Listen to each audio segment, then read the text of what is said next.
And now, singing a Disney classic, here are DJ Jazzy Jeff and the Fresh Prince. Until your tongue, until your ear, the word is very delicious. And the next time, if you say it real loud, it makes it sound precocious. And the first half, we're all having fun and you don't want to miss this.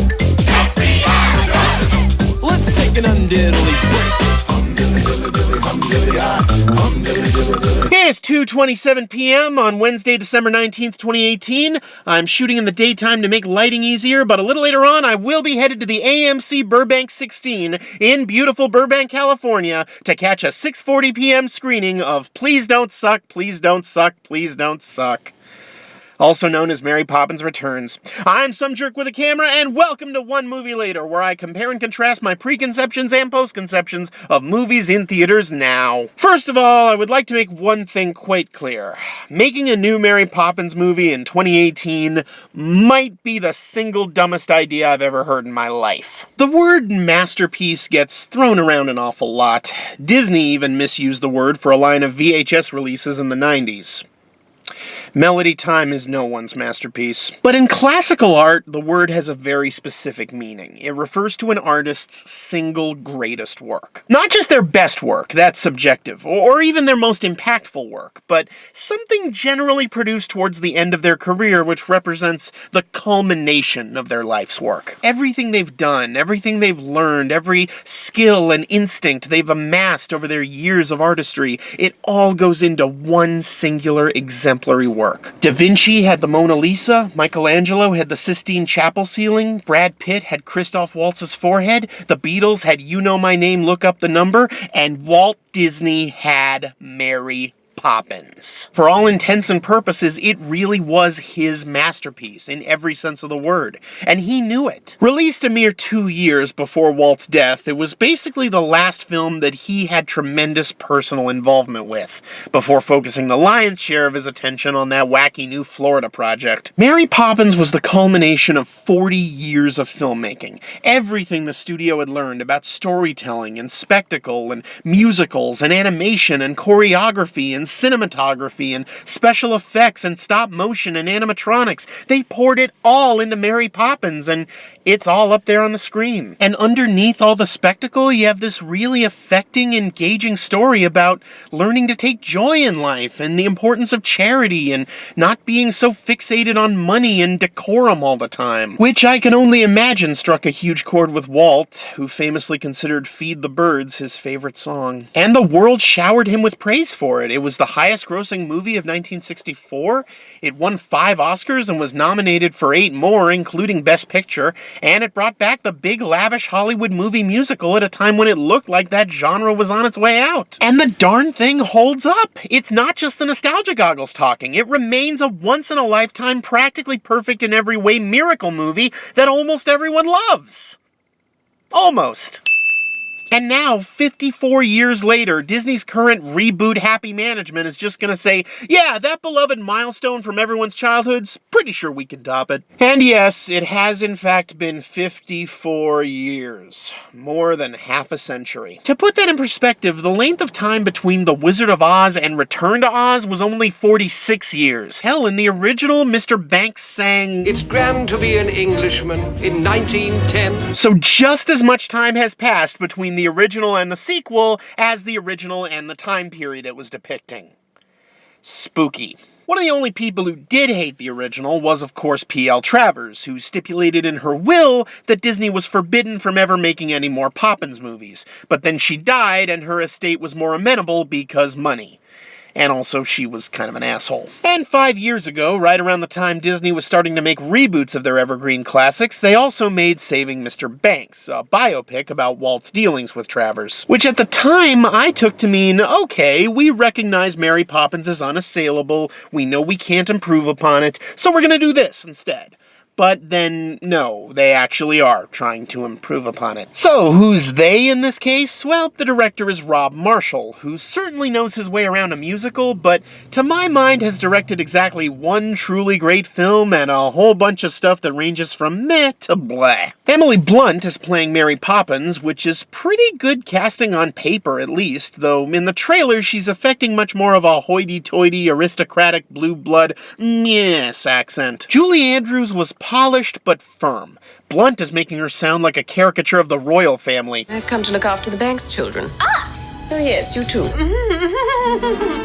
Dreadful. Which I'm told is actually more accurate to the books, but if Travers' reaction is any indication, that was never a concern before. Dick Van Dyke is back, once again playing the elderly banker, who I thought died at the end of the original. Father died laughing! Oh, I'm so sorry, sir. Does Mary Poppins cause the zombie apocalypse? Nothing's gone forever, only out of place. Meryl Streep is in this movie, which is a little awkward given her past comments about Walt Disney. Angela Lansbury is also in this movie, presumably taking the cameo role that Julie Andrews turned down out of respect for Emily Blunt. Which of course led directly to Warner Brothers casting Julie Andrews in Aquaman, presumably just for bragging rights? Or possibly a long overdue apology for My Fair Lady? So the Mary Poppins movie has Angela Lansbury, and the movie about the beautiful briny sea has Julie Andrews. And they're both opening this week. I swear, Hollywood decision makers are just kindergartners with cocaine. And according to the trailer, this movie also has an underwater sequence, which kinda looks like a CGI'd up remake of the beautiful briny sequence from Bedknobs and Broomsticks, which oddly enough was a song written for Mary Poppins in the first place, and does anyone else smell toast? And most promisingly of all, America's sweetheart himself, Lin-Manuel Miranda, is playing a new character who's essentially the new Bert. And based on the trailer, it sounds like his Cockney accent promises to be every bit as unapologetically atrocious as Dick Van Dyke's was. Mwah! That's why I live and breathe. It's a good thing you come along when you did, Mary Poppins. I really hope they give Lin-Manuel an equivalent of Dick Van Dyke's Mavis and Sybil have ways that are winning proto-rap thing, because it's just too perfect. It's true that Mavis and Sybil have ways that are winning, and Prudence and Gwendolyn set you out spinning. If Washington isn't gonna listen to disciplined dissidents, this is the difference. This kid is out. The songs here are written by Mark Shaman and Scott Whitman, best known for writing the songs from Hairspray. Not a bad choice. I mean, the Sherman Brothers got their start writing late 50s pop songs.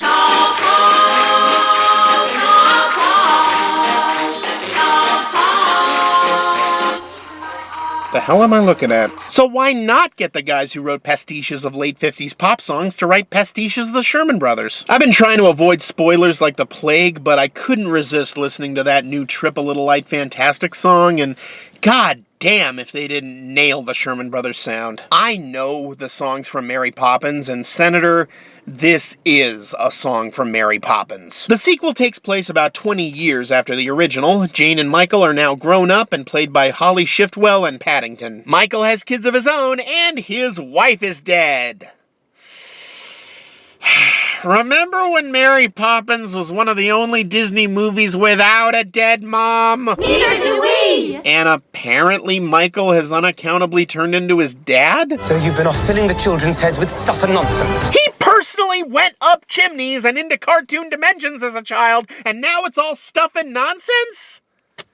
It's Ghostbusters 2 all over again. I want to believe it's possible for this movie to work. I really, really, really do. At the very least, it absolutely looks like they're trying, and that counts for a lot. But at the end of the day, was anyone who isn't named Alan Horn actually asking for this? Despite ending on... Goodbye, Mary Poppins. Don't stay away too long. The original kinda defies the concept of sequelization. It's already got at least a trilogy's worth of great ideas and iconic sequences packed into one movie. If you stick to the formula too closely, it just becomes the same movie all over again. If you try to bring too much of your own style to it, it doesn't feel like Mary Poppins anymore. It's an excruciatingly delicate balance, and I'm not sure I'd trust anyone to pull it off. Much less the director of Pirates 4. And like I said, the original was Walt Disney's greatest achievement. He basically staked the future of the company on it, and he was so successful that it took that company 25 years for the Disney Renaissance to finally match its impact. But now, if this sequel sucks, it just doesn't matter as much. Just in the next year alone, they've got the Dumbo remake, and the Aladdin remake, and the Lion King remake, and Toy Story 4, and Frozen 2, and Captain Marvel, and Avengers Endgame, and Star Wars Episode 9. The company has gotten so ludicrously successful that a new Mary Poppins movie is little more than cross-promotion in a Nissan commercial. In the same way that filmmakers combine artistry and innovative technology to bring their stories to life, this is how we've created the impossibly smart Ultima. Practically perfect in every way.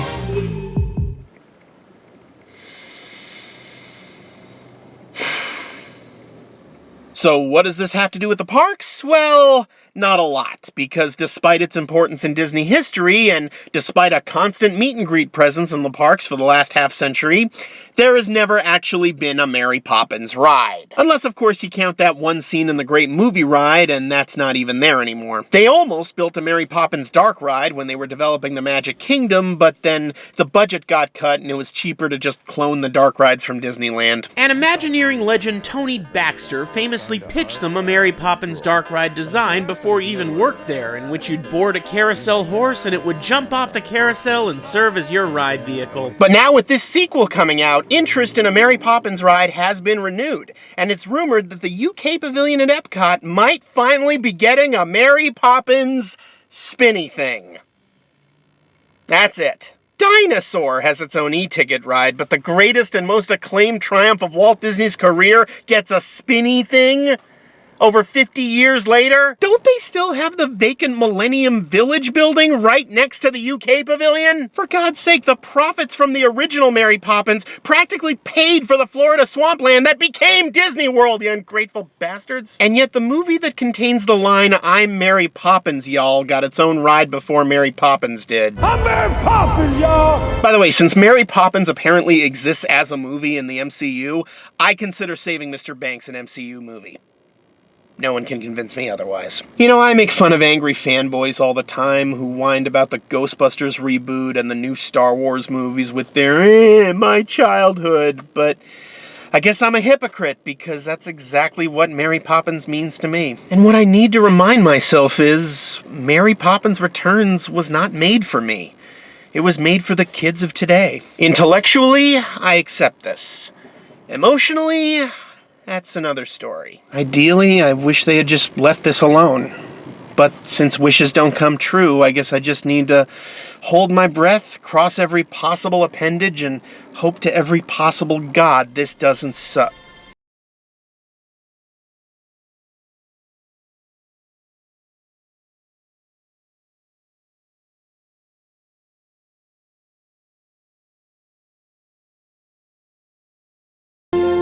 Hand-drawn animation! We have hand-drawn animation, people! This is not a drill! Hand-drawn animation! That penguin was drawn by a person! It's so beautiful! It's so beautiful!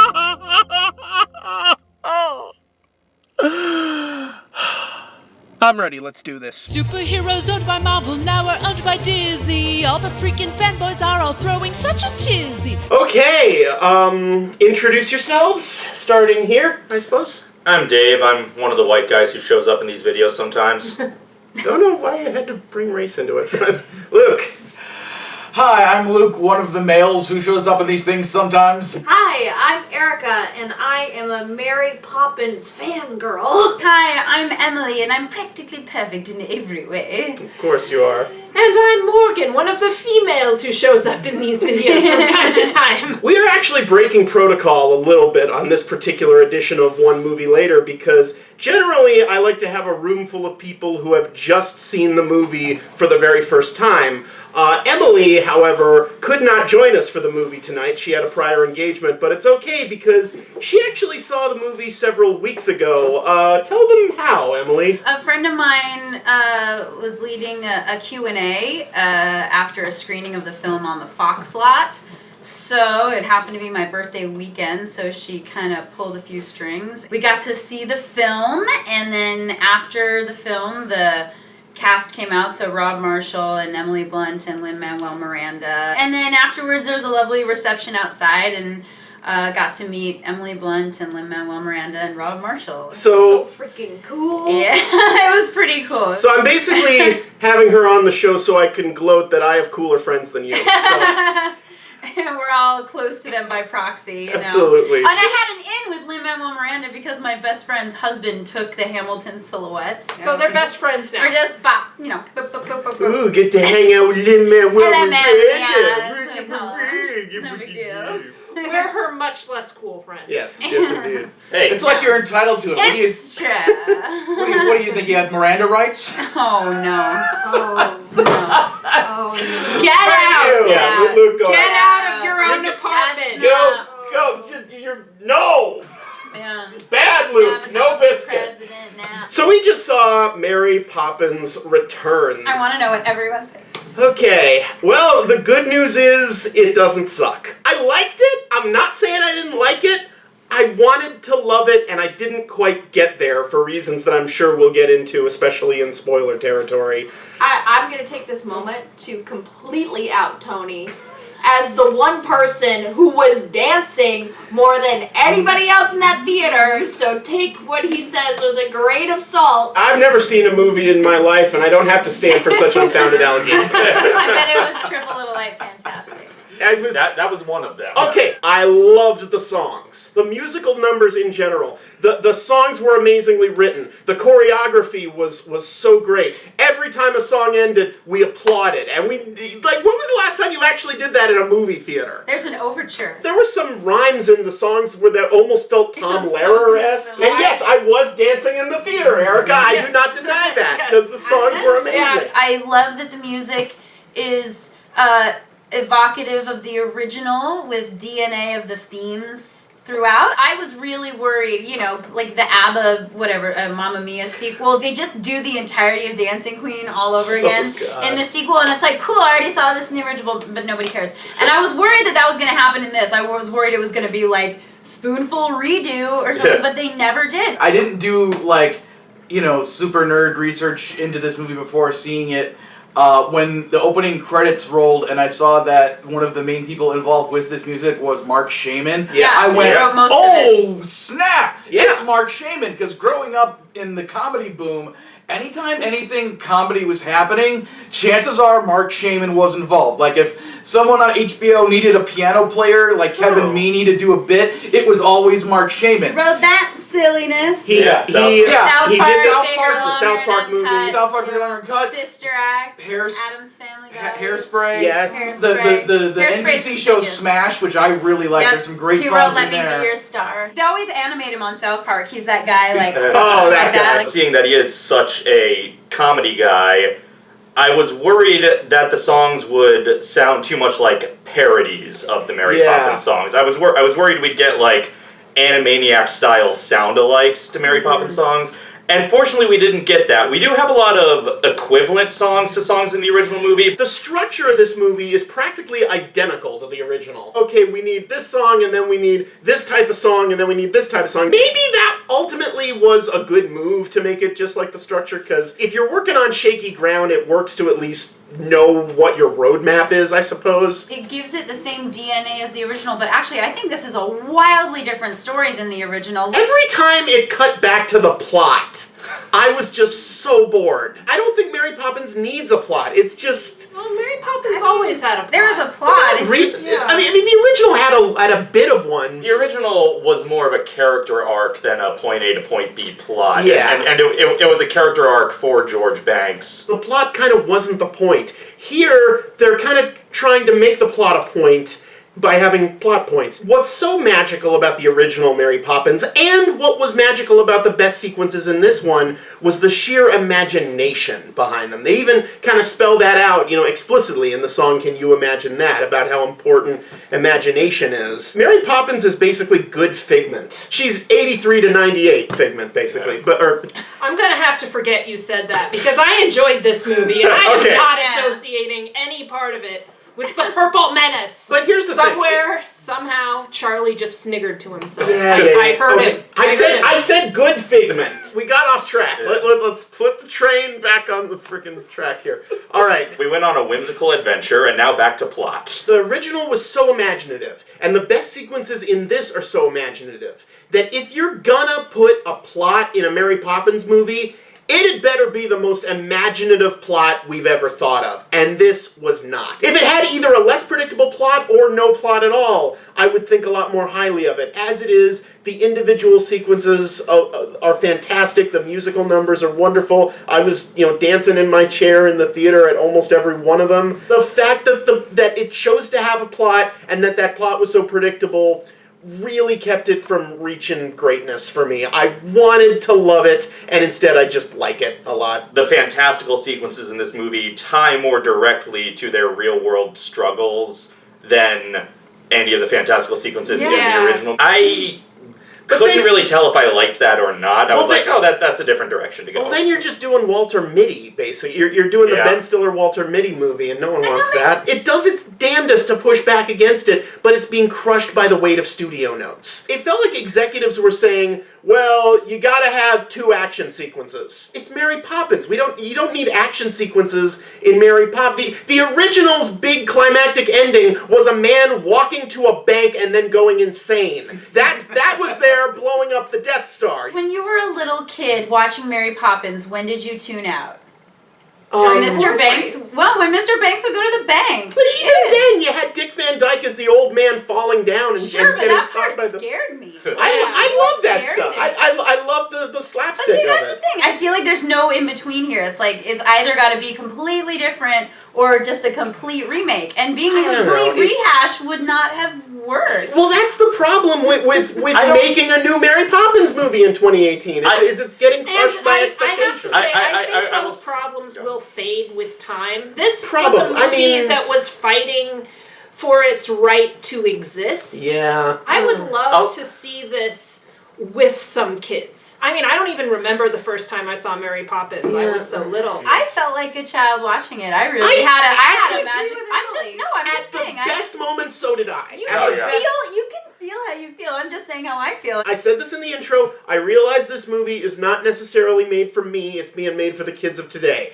Fine, I accept that. Having said that, I don't see any kids in this vlog, so you're getting our opinions. One thing that I was expecting to severely dislike that I didn't was the dead mom. Now, and I didn't think I would like it because I thought, oh, another Disney movie with a dead mom. It's like Mary Poppins was one of the few without one.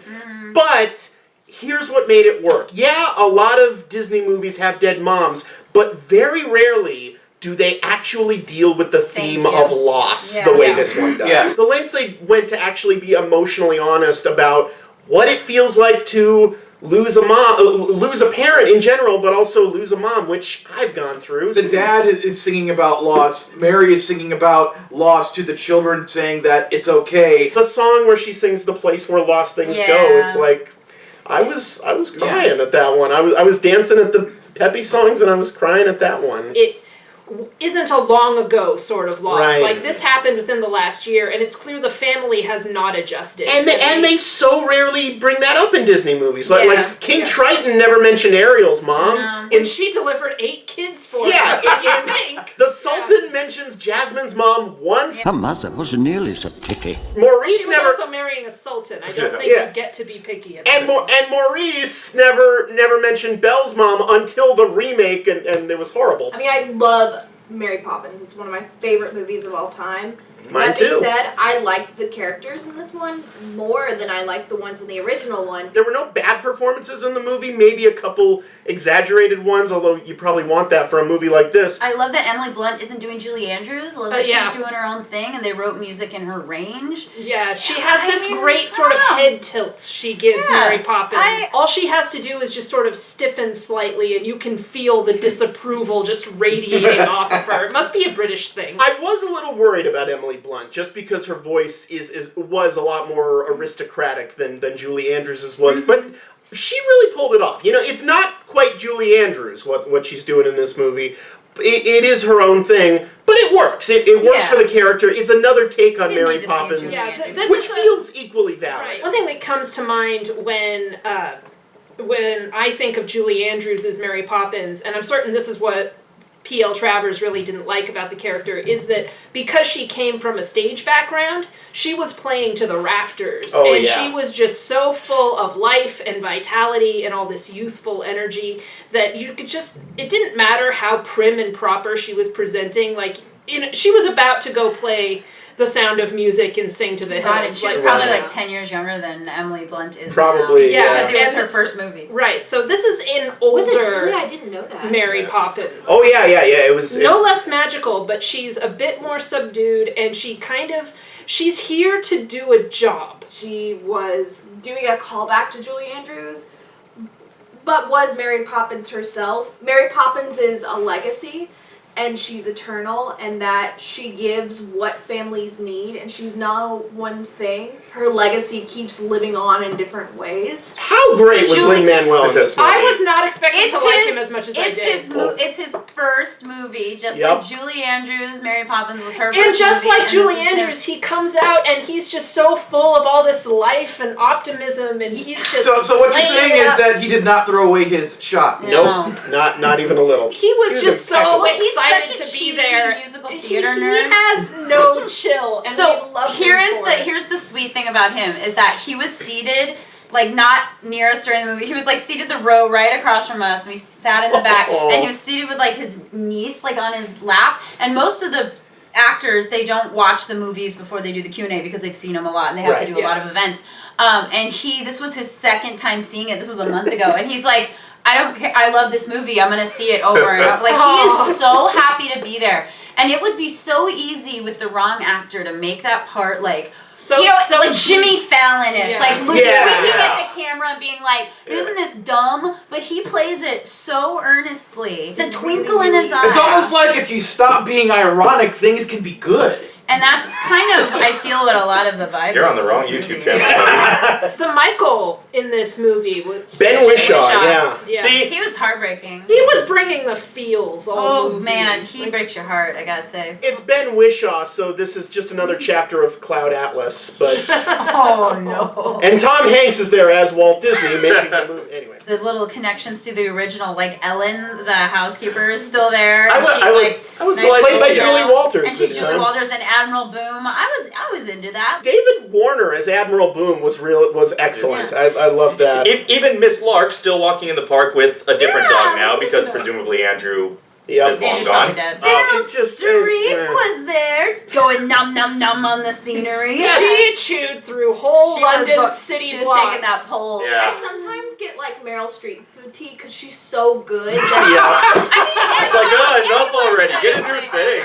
Well, not in a bad way, but in a like, I go in to see like something that has Meryl Streep in it, and I just go in being like, oh, I'm not going to be wowed by this because I'm already expecting such high standards from Meryl Streep because it's Meryl Streep. I watched this and I was like, whoa, Meryl Streep like kind of exceeded my expectations, which is saying something because my expectations were already very high. So I'm actually like really into this because it's like you've hit a new level. Like, whoa, this is so cool. Dick Van Dyke, y'all. Oh, Dick Van Dyke. Playing so like the great. age of the character he was like playing in the original. Dick Van Dyke plays the technically the son of the character he played in the and he is doing kind of a different voice in this than because he's 92. But he can still dance. He's still got a few steps left in him. Exactly. I thought all he was doing was like this. He does that like at diners now. It was like a couple of years ago. There was some Disney special where they did a Mary Poppins dance tribute number, and then all of a sudden Dick Van Dyke walked out in the middle of it, and he started dancing with him. It was cool. He's spry, man. He's spry for his age. He credits his good health to the fact that he dances every day. So when they first announced that Dick Van Dyke was going to be in this movie, I didn't even think Mr. Dawes. I was picturing it like Steve Rogers visiting Peggy scene, where like just an older Bert and a still young Mary or something. What did you guys think of Triple Little Light Fantastic? That was another great. Like I said, I loved the songs in this. I would argue that it's better than Step in Time because Step in Time is fantastic. Well, but no, listen. my point is that Step in Time is great, but the lyrics are step in time, and then it's like flap like a birdie. So this had like, gonna do a thing and we're gonna speak lyric, and they did this whole great lyrical gymnastics, which I really appreciate. It was Sondheimian. But that also does tie in more how like all the sequences of this movie had to be more thematically relevant to the overall plot. Yeah. Step in Time was allowed to be a nonsense sequence that didn't mean anything. Yeah. In this case, the song had to be an actual lesson the kids were learning, and I'm not saying that's a bad thing. It's just a different thing. Like I said, love the individual, big bombastic sequences. I love Trip a Little Light Fantastic. And you could argue, like, that's the hard part, almost, is just capturing the whimsy of it. Feed the Birds is this moment of soaring beauty. Yeah. That was one thing I didn't get from this. The Place Where Lost Things Go came close. Well, that was it more was definitely personal, whereas the Feed the Birds always felt less specific. Making a movie for the times we are currently living in. Yep. It's like a lot of people feel that the past, few years has been really hard and really depressing in multiple ways. And to have I don't get political on this YouTube channel ever. Sorry. Yes. You've all got your cyanide pills, right? Considering that this was, in many ways, a movie, Mary Poppins movie for 2018, where like the family has financial struggles and everything we're dealing with, it's weird that Jack only had one job, while Bert in the original had like 50 side hustles. I thought it was weird as a kid, but now I realize it was just presciently predicting the gig economy. Yeah, he was busking, Yeah, he was doing his one-man band thing. One day he's the one-man band, the next he's on the chalk, and then the next day is his day off, and then he's a chimney sweep. Well, there was always a and then he's a Lyft driver, and then he delivers for Grubhub, and then he works at an Amazon fulfillment center. Seeing the 2D animation brought back, made me so happy. The cover is not the book. What made this movie worth it in every way. Like that sequence was like, oh my god, they're doing it! They're pulling it off! Oh my god! That's what was going through my mind as I saw that Dantel number sequence unfold. Was like, this is amazing! Just their amazing choreography on top of that animation and how it was integrated. I want to confirm Rob Marshall told the crowd that animated sequence was indeed hand drawn. Yep. Yay! Thinking about all of the awesome shorts that Disney has done, like Feast and Paperman, and all of these amazing animation technologies they developed, and it's like, how could they never use these in features? And the animation is amazing. They brought back the penguins. It looks like that 60s animation where it's like kind of that sketchiness. I appreciated that it looked sketchy and flat like the original, as opposed to picking up where the Princess and the Frog left off. Amazing music, amazing lyrics, amazing dancing. Big bombastic cartoon music hall, funny song, love it. Say what you will about the rest of the movie, but for that sequence they went full Poppins. Absolutely. And that sequence lives up to the original. So yeah. Respect. At the event, there were a lot of like weird randos, celebrities that were talking to Leonard Maltin for a while, like hey Leonard Maltin, and one of the original animators of Mary Poppins, who's one of the first black animators, Floyd Norman. Yeah, he was there. We now have like so many Easter eggs in so many films that like when the animated sequence kicked in and all of the animals showed up, my eyes were continually darting across the screen. It's like, who did they hide? Who did they hide? Who did they hide? I gotta find them. I gotta find them. And I didn't find anyone. Gotta catch them all. I'm surely going to be seeing this movie probably at least a second time in the theater, just because you guys all know how much I love hand-drawn animation, and I want to support it's worth seeing in the theater. I'm definitely going to see this at least one more time just for that sequence. And it's perfect for like Christmas coming up with like some nieces and nephews and kids. Like it'll be worth it. Your parents are gonna love it. Oh, your mom will love it. Your mom is gonna love it. No, she will. Yep. Your little nieces and nephews will love it. Your little cousins will love it. And it's a good movie, and it has so many moments of greatness. Oh, totally. I just can't quite call it a great movie. I definitely recommend it. I definitely recommend it for individual sequences. And your opinion might change, honestly. If you the stupid stuff might grow on me. It doesn't touch the original, but it's a lot closer to reaching the original than, say, the Beauty and the Beast remake was. Disney was going to do this no matter who they were going to get. So they were lucky to find some people like Lin-Manuel Miranda and Rob Marshall and Emily Blunt, and a bunch of production team people who were like, okay, we're going to fucking do this. We're going to do this Well, the original Mary Poppins is my favorite thing Disney has ever done, and I include Disneyland in that statement. I was really nervous about this movie's existence, although I was weirdly less nervous for a sequel than I would have been for a remake, because with the remake it feels like it's trying to replace the original, and Disney knows they never can. I liked this movie a lot more than I feared I would. I had problems with it. As time goes on, maybe I will have fewer problems with it, maybe I will have more problems with it, I don't know. But when this movie worked, it really worked.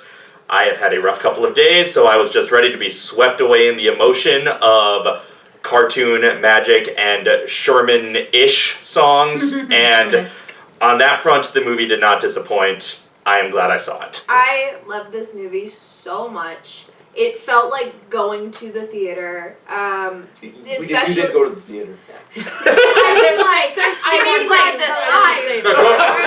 Legitimate theater. Going to the theater spelled with an R-E. With an R-E, yes. I'm a big snob when it comes to these things, and I went in there ready to be a big ol' asshole, and I noticed every single of those points, and I was like, I don't care. I'm having a good time. Really, it's been a long time since I just kind of was able to love a movie. I think this is one of those movies that's going to age well. The kids seeing it now are going to keep coming back. They kept it timeless. They didn't have winky, like, DreamWorks style, like, we're gonna do all Twitter this. jokes. Speaking as the 35-year-old that I am, I do think kids will absolutely love this movie. I think kids who grow up with this movie will treasure it as a classic for the rest of their lives. It definitely has all the earmarks of one of those films where if you see it at just the right age, you will love it for the rest of your life. And maybe the problem is that I'm just too old. I said to Emily Blunt that I'm gonna be teaching these songs for the next,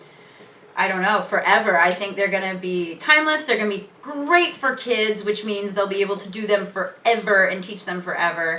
I think kids are going to grow up with this, and I think they're really going to love it. And I really enjoyed it. I think you can go as an adult and have a perfectly wonderful, magical time. I feel it's very needed right now. We need just like a happy, good, not just like, oh, it's ABBA, you know, whatever, it's just escapist fun. It's a genuinely good movie musical. We needed a break from seeing all our superheroes dissolve this year, so... Yeah, like, just give me some Mary... Yes, we need Mary Poppins to come down from the clouds and, like, make everything okay. Mary Poppins, y'all! Mary Poppins, y'all. Mary Poppins is going to join the Avengers now. Oh, it's happening. She would just sort of whack Thanos on the nose and tell him to knock her off, and he would feel very sad about it. So rude to dissolve half the people in the universe. He would feel very ashamed. Oh, yeah. So, we had Mary Poppins, and then Mary Poppins Returns. Next, we'll get Mary Poppins Forever, and Mary Poppins and Robin. Then they're going to reboot it with Mary Poppins Begins, The Dark Nanny, The Dark Nanny Rises, and then Mary Poppins v. Nanny McPhee, Dawn of Bird Feeding. I'm looking forward to Cartoon Network's Banks Children's Go! Well, folks, a spoonful of spoilers makes the stupid vlog go down, so... Spoilers! Take your medicine. It's Take just... it. Spoilers, governor! Oh, that's sure to get a miffed. It's bound to cause a tiff. But here's a little trick to go the extra mile. Given just a little kick in the... We gotta get the money to save the rec center by midnight on Friday. There's no real villain in the original Mary Poppins. The villain is adulthood, or arguably early British capitalism. Now, the villain is still capitalism, but manifested in an actual mustache-twirling evil banker. God, okay. Why? How would that be happening in our day? Well, okay, I'm not saying it's not true to life. The scene where they go to the bank, and they actually talk to Colin Firth, who plays the evil banker, and they have that scene, and I'm thinking, okay, this scene is going a little long. And then they left, and Colin Firth just gives kind of a look, and I'm thinking, oh no, don't be evil, don't be evil, don't be evil, and then he tears the thing, God. See? Okay, you didn't need a bad guy. It's Mary Poppins. For me, that was the weakest part of the movie, but at the same time, it's a kids' movie. I'm really not gonna tolerate for that. Having said that, I did appreciate the symmetry of Michael at both parts of his life having important papers burned by British businessmen, or British bankers. Yeah. Maybe this movie will be the first time a kid sees a mustache twirling evil banker guy. True, For We all have- them, maybe it's not a repeated trope. For them, it's like, oh wow. Yeah, don't trust the banks, kids. Keep all your money in a garbage sack. Colin Firth was only trying to steal Ben Wishaw's house as revenge for Ben Whishaw replacing him as the voice of Paddington. True. The kids peek into his office and he may as well be cackling like, I will take every home in London. It's like, just like real bankers in 2018. Granted, the bad guy was too real. This is supposed to be a fantasy. I don't want to be reminded of the evil people who are fucking our lives. I didn't come to see The Big Short. It's not. Now that's a crossover I want to see. Here's Mary Poppins in a bathtub. Yeah. So subprime mortgage is all whoop, and she falls in the That'd be like if they made a Star Wars movie that was all about, Senate hearings and stuff like that. Oh, perish with thought. So I can accept, like, people living in space and having space magic powers, but, the fact that the bombs fell straight down when... Never mind the fact that they also did that in Empire when the TIE bomber goes over the asteroid. Yeah, there's all sorts of crazy aliens, but, Laura Dern's hair looked stupid. Last Jedi haters are not worth a second more of your time than they've already taken out. Can you imagine is like... Can you imagine that? Can you imagine that? Can you imagine that? All that for me. It is the equivalent of Spoonful of Sugar in that let's make a mundane activity fun kind of way. I just adore how sassy Mary Poppins is in it. Oh, no, that would be ridiculous. Of course, having fun. Gaslighting. That's for babies. Oh, this is ridiculous. Let's do it. When I used to nanny, I would sing Mary Poppins songs to the kids regularly. Anybody who has nannied kids before who are very certain of their worldview and are like, this is how it is. That's what I used to do when I nannied all the time. I'd be like, oh yeah, you're gonna throw a temper tantrum? Oh, this is the worst thing in the world, I know. And it is the perfect Mary Poppins mentality. If you describe in one sentence who Mary Poppins is, it's like, well, she sings a lullaby called Stay Awake. She sings Stay Awake to get the kids to go to sleep. That's why in Spoonful of Sugar, she goes up on the word down. Make the medicine go down. It set the tone for the rest of the movie. I love how that number is just so unabashed about its imagination and about how this is how the movie is going to be. There is no place this cannot go. It made me so on board. I was like, all right, this is Mary Poppins. I'm ready for the movie. Let's go. They played more with the ambiguity of, is it all in their imaginations or is she actually magic? Well, they pulled One Froggy Evening, basically. They had the frogs suddenly stop singing as soon as exactly, yeah. The kids are almost too grown up in this one, and the stakes are different. They have to be. The little girl especially has clearly stepped into the mother role, and she's taking phone calls and she's arranging groceries. Sort of like in the first movie, how Mr. Banks was the one that needed to be saved, not the children. In this case, she's giving the children their childhoods back and also helping the now grown-up Banks children reconnect with the past, like rediscover their inner childs that have been sort of crushed by grief and financial hardships and all the crap that comes from being an adult. Lin-Manuel Miranda is singing about his first number, like the thesis statement of the entire movie is about keeping your chin up and looking to the sky when everything around you is dark. I loved all the songs. It's really hard to choose a favorite on its own merits, but I think the song I respected the most was Ben Wishaw's solo in the attic at the beginning, because it was like if they had put A Man Has Dreams at the top of the movie. It was a bold move, and I thought it worked. It kind of reminded me of Pictures in My Head from the Muppets. Yes. Wow, they're actually addressing this character's great loss a year after his wife passed away. Michael is so much more of a character in this one, and he has his own journey to go on. And not to say Mr. Banks didn't, but they're like, don't take your eyes off of this guy. He's still important to the plot. I didn't really cry because I'm not really a movie crier, but I did cry when they would incorporate the musical themes at really poignant moments. I was surprised at how sparingly they did that. They did it smartly. And it made each one all the more effective. The first one I remember was when Mary walks in the door, you hear a spoonful of sugar, because how could you not? Yeah, of course. When Mary is talking to Michael, Michael has his breakdown and he sends the kids upstairs and he doesn't know what to do. And she gives him, I don't remember what she said, she gives him a little advice and goes up to her room and you just hear in the underscoring, da da da da da da da da. And I was like, oh my god, he's his dad. He's his dad now. Jane and Jack. Oh, Jane and Jack. We're becoming a little couple. Yeah, as he can't be with Mary, she's on a different plane. Right. So it was kind of a cute little aw. And it showed that a romantic subplot kind of doesn't need a lot because there wasn't a big kiss or it was just a nice, cute little. It was just a cute little. It's a flirtation. Yeah, I liked it.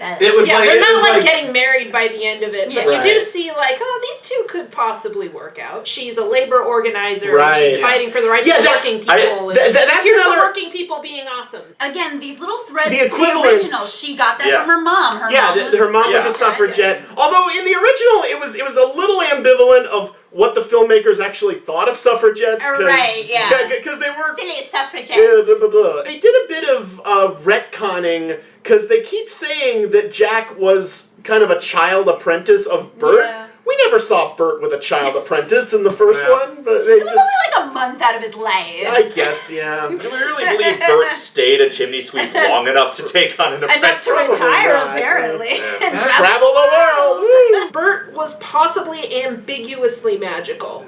Yeah. He's a squib. In this movie, there's no ambiguity. Lin-Manuel Miranda's character is 100% human. But he does show up conveniently to Triple. Oh, yeah. Well, yes, he learned from Bert. And he learned his accent from Bert, which is so delightfully horrible. It's so delightfully awful, but I love listening to it. It's great. I love it. Love it, love it, love it. At this point, a good accent would be a disappointment. The way that they filmed that particular number, it felt like I was watching people in front of me perform. By the time the BMX bikers show up, Oh, they're just yeah. like, why not? But I loved Why it. not? I loved that Bring there it on. were, And bicycle they stuff, filmed it in just sequence, more and they more told and us. So more. they would film it, they would be like, okay, let's set up, and then they would like film it in order, and then they would go, okay, let's get the bikes in, and then they Let's bring the X Games people in. Yeah, that's the thing about a movie like this, is like, with a Mary Poppins musical number, there's no such thing as over the top. No. You just keep throwing stuff at it, and the bigger the better. Waving lit torches around. It's not the filmmaker's fault necessarily, but the shot where all the lamplighters are, marching down the street and dancing with holding the lamplights, and I just think, wow, the Charlottesville Nazis sure can dance. Who knew? Tiki torches are for luau's, not Nazis. See, okay, to so take back the tiki torch. When the bikes first showed up and I saw that one do the rail slide, my 1980s kid brain went, did spoke pegs exist back then? Technically they could have, because people could have been, using bikes to ride multiple people to work. So, like, in my brain, I'm like, is that rail slide historically accurate? Is what I was asking myself in that split second. And then I went, oh, wait, never mind. It's Mary Poppins. I'm going to go back to watching the movie now. Okay, so the bowl where you jump into it and it's a cartoon universe, that didn't throw you. That's fine. I love both of the songs they did in the animated, bowl world. it also looked not only like the classic animation, it also very much looked like the artwork that would be on that bowl. When they're fixing the carriage with the broken wheel, and that they're physically moving stuff, but they've changed it so it looks like it's a hand-drawn wheel that they're picking up and moving with the rough, inky edges and stuff. It's like, I'm just sitting there going, how did they do that? Give me the blue right now. I need to know how they did that. Georgie switches hats with the driver. That was great. And so then we have a live-action looking hat on the cartoon dog's head and a cartoon hat on a kid's head. One particular shot where Lin-Manuel's doing his big dance number and he waves a stick around and we get a three-dimensional around the penguin's on the stick. On his stick. Yeah. There's these books that are unfolding in a pop-up book manner, and that's their set pieces. One of the things that Shema does, especially in the covers not the book, which I really appreciate, which people don't really do in newer musical songs, is do that thing where it's like, well, I had a relative who did this thing. Let me tell you about this fun relative. This relative had a fun thing, and blah, blah, blah, blah, blah, blah. That's such an old 50s, 60s, style of writing musical theater lyrics that Well, it's really a callback to Supercalifragilistic, Exactly. me father gave me nose. One night I said it to me girl, and now the girl's me wife. That sort of thing. Yeah, and I love that. But then, very abruptly, there was this chase sequence where they had to run after, where they'd stolen the thing and the evil. It looked like kind of the knockoffs of the bad guys from Pinocchio. It just felt so unnecessary. The original had the horse race, but that wasn't like this big, life or death. This is where, the difference between making a film for me and making a film for kids today comes in. Because I'm sure for kids today, they liked seeing that chase sequence. It felt like the sort of adventure that kids would imagine going on. This is the moment when a child realizes not all adults are trustworthy. Yeah. It's fully possible that the chase sequence will grow on me. As its own little thing, divorced from the fact that it's supposed to be in a Mary Poppins movie, it kind of had echoes of Legends of Sleepy Hollow a little bit. Hey, you know what was missing from the original Mary Poppins? Peril. Yeah. Stakes. High-octane...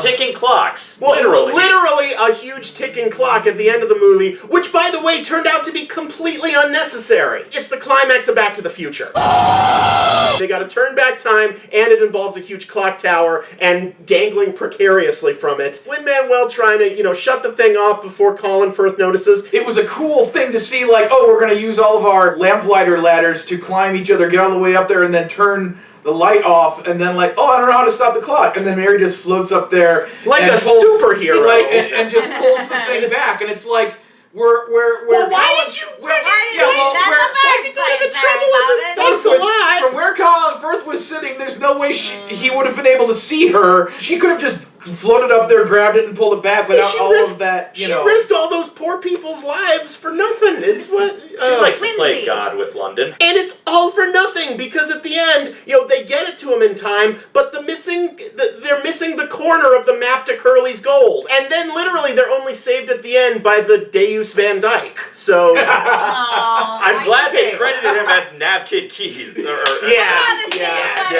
was nice. That was Disney fan service.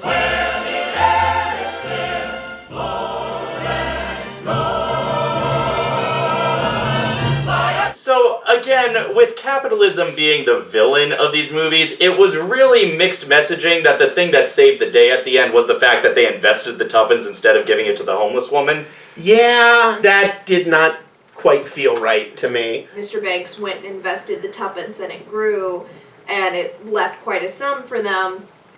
The way that they were saying it really felt like they were talking like, Mr. Banks really loved you guys and wanted to make sure that you got left something and wanted to take care of you, and it kind of brought it back to this is a story about family, and even if they didn't have that money and even if they didn't get their home and they lost it, they still had each other. Michael in Mary Poppins gives Mr. Banks the tuppence as an act of kindness. It's okay, Dad, yes, take this tuppence and put it in the bank. When Mr. Banks is in the bank and he sees the tuppence and he has that realization of this money was given to him by Michael out of love for him, and that's when he has his moment, and here, you take these tuppence and whatever. There's the tuppence. The wonderful, fateful, supercalifragilisticexpialidocious tuppence. Guard it well. Goodbye. That tuppence was given from Michael out of love to Mr. Banks and got into the bank that way, and it led to this resolution. So it's I think that's all fine. It just gets muddled when the alternative was feeding the birds. I see what they were going for. It just, the execution wasn't quite there. The bird lady has a cameo at the beginning, and she's then still sleeping on the steps. She's still sleeping on the steps, and it's and they don't do anything about it. Because what matters most is this family, I guess. Well, I decided that sequence was worth it just for Admiral Boom, though. Okay, that was a good payoff to the setup they set up. I did really like that Admiral Boom bid the Banks an emotional farewell. In the original movie, you don't get the sense that Admiral Boom really knows much about what's going on in the neighborhood. He's in his own little world. Especially since Admiral Boom didn't really have any... See here, I'm thinking another fucking 2010 screenwriter, because I'm thinking, well, Admiral Boom didn't really have a story presence in the original, and here he did, but it's Mary Poppins, it doesn't need a plot. This is based on an entire series of books. I bet you that most of them have plots in them. I will say, okay, I have only read the first Mary Poppins. Well, the cover is not the book. So. That was a great. I love that song is so good. I love the music call vibe of that song. It's like a body old number that you. They managed to make but with more references to nudity. And they gave him that patter sequence, that tour de force rap sequence. It was like they figured out how to make what was essentially hip hop work in song and song lyrics in a way that didn't make it seem like it's time for the rap breakdown. It fit in perfectly and it was amazing. It worked really better was. here than it did in Moana. It was very The Music Man, and it was writing to his skills. And he brought his flavor to it. He did. It was just like a patter sequence like you would have in any Sondheim song or in Into the Woods, the Witch's Rap. Speaking of Into the Woods and the Witch, how... I was not expecting. Oh, our Ed Wynn moment. Meryl Streep as Ed Wynn. It falls in the same place, and it's like, oh, it's time for a second act cul-de-sac to a wacky relative, where things are upside down and people are on the ceiling. It's like, and it was brilliant. I loved her character. I loved the accent she did. The closest thing to a meta joke was Lin-Manuel saying that Meryl Streep had a weird accent. You know what I wanted to see? Like instead of going through that rigmarole action sequence, go back to Meryl Streep and see if she's got something that can turn back time and make a musical number out of trying to turn back time.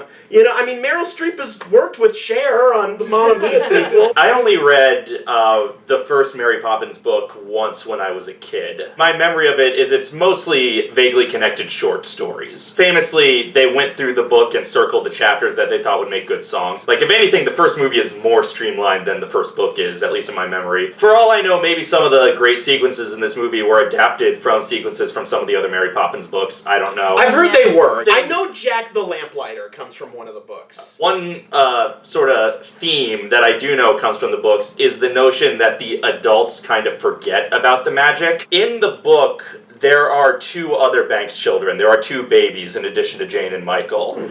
And there's a chapter that's all about these babies talking to the animals and the sunbeams and vague concepts around them. Yeah. That's a very Terry Pratchett kind of thing. That's the sort of thing that happens in his book. So he was writing it. He got it from afterwards. He got it from Travers. He probably did. This isn't like magic that Mary Poppins is doing. This is just something all babies can do.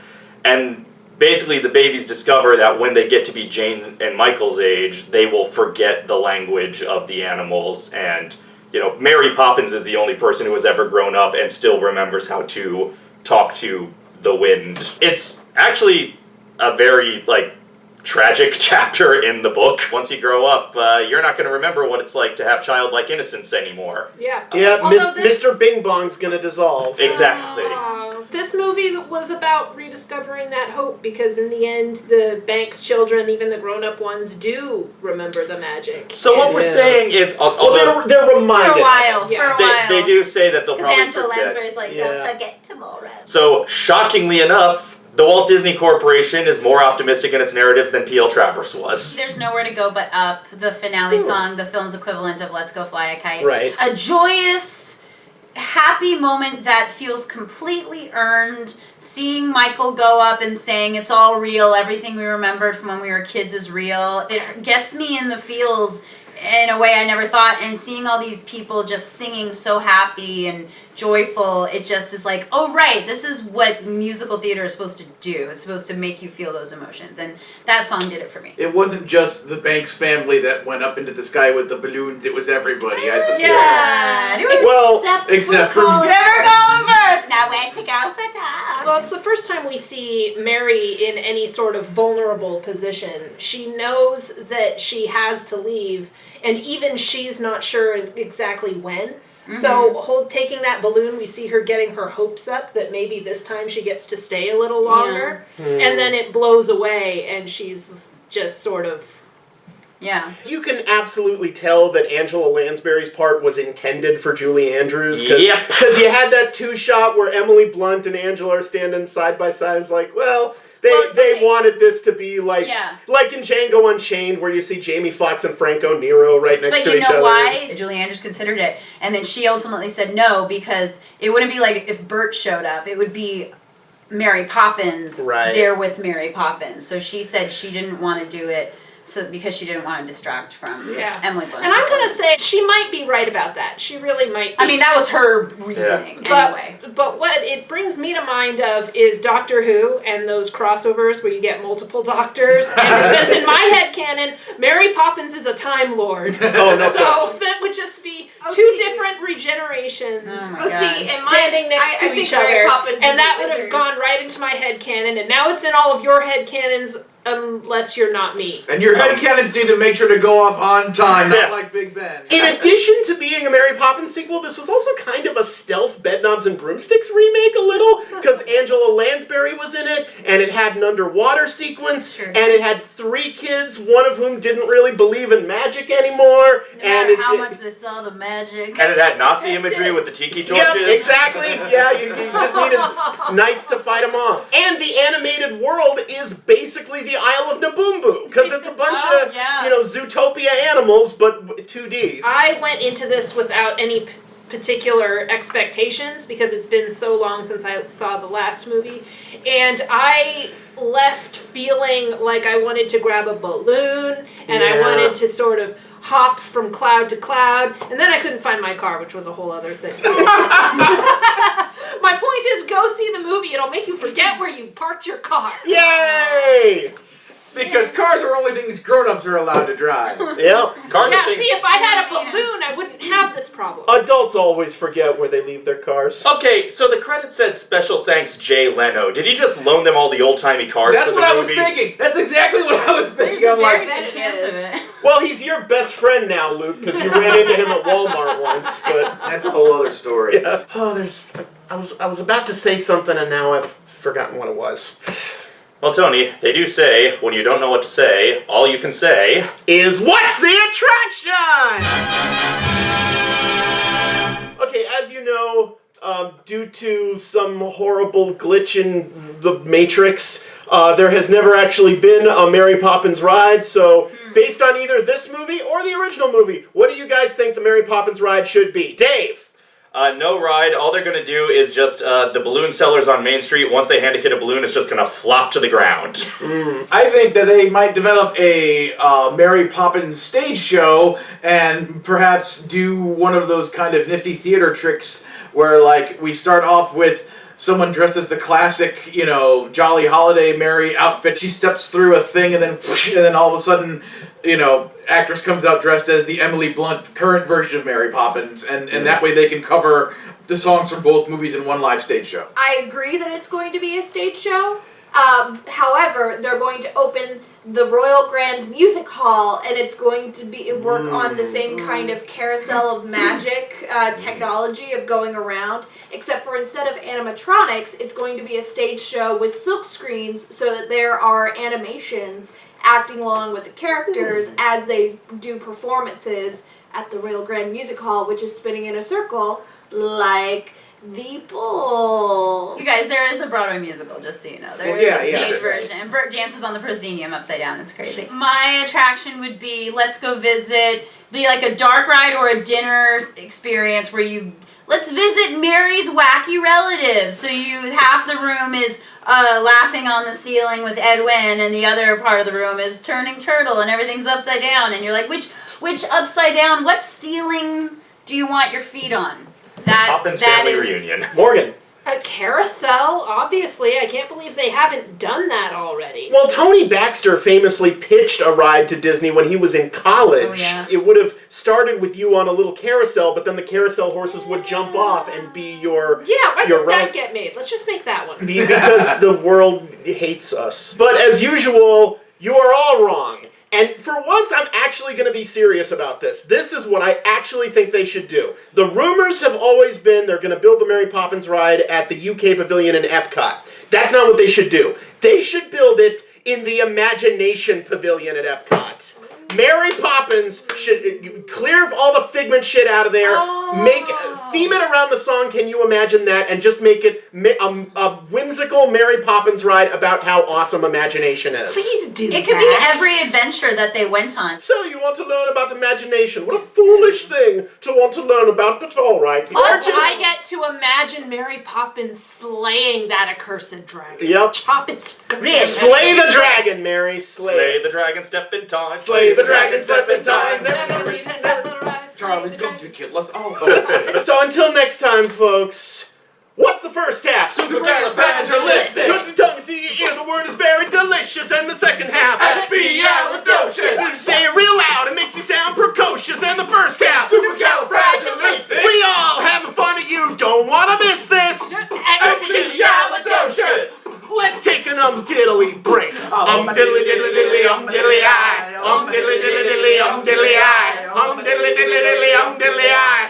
Diddly diddly diddly. Which proves the cover is not the book, so open it up and take a look. This video was made possible by the very generous contributions to my Patreon. Special thanks to all my patrons, and huge special thanks in particular to Bennett Billard, D-Tar, Ryan Enos, Max Fagan, Noah Fine, Wesley Fox, Michael Hamilton, Jacob Harris, Tom Hart, Houston Housley, Morgan Kellis, Dustin Koski, Nat Potter, Austin Sumowitz, Sydney Sumowitz, and Ed Vieira. Extra huge special thanks to Keith Baggs, super extra huge special thanks to Ryan Walterson, and super duper extra huge special thanks to executive producers Joe Goldmark, Edgar Barocho, and Landon McAfee. If I mispronounced anyone's name, please send me a message letting me know. Please like, share, and subscribe, and leave a comment telling me what your favorite Mary Poppins song is from either movie. Thanks for watching, happy holidays, and I'll see you in 2019. For the folks at Disney, I am available for your coming live-action Aristocats remake, as long as it's not directed by Tim Burton.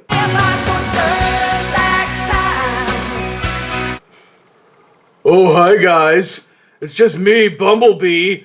I mean, you know, it's, I guess I wasn't good enough for the poll to win to get it one movie later. You weren't even nominated. You came out the same week as this movie. I knew I wouldn't have time for both of you. But you come on, you could have made time for me. It's not fair. And by the way, Michael Bay, I do have a voice. I do have a voice. Yeah, weren't you voiced by Casey Kasem? That was Cliff Jumper, you asshole! Did somebody mention me? Oh, God damn it! I don't know any of these characters. All right, never mind. Luke, this is an intervention.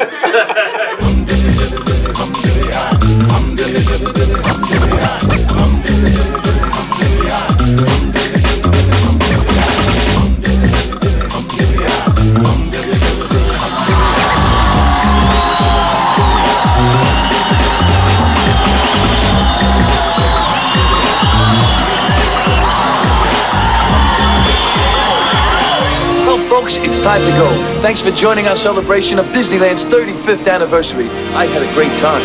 I'd like to thank all my fabulous guests. The great Miss Piggy, Ernest, DJ Jazzy Jeff and the Fresh Prince, the Three Little Pigs, President Reagan, Art Linkletter, Cinderella, C-3PO, R2-D2, my main man Mickey Mouse, President Reagan, Goofy, Disneyland's first guest Christine Grafe and Michael Schwartner, my main man President Reagan, Gonzo, DJ Jazzy Jeff and the Fresh President Reagan, the Three Little President Reagans, President Reagan, Disneyland's first guest President Reagan and President Reagan, Charlie Fleischer, and especially my favorite jungle guide, President R2-D2. Say goodnight, everyone. Good night. Hey!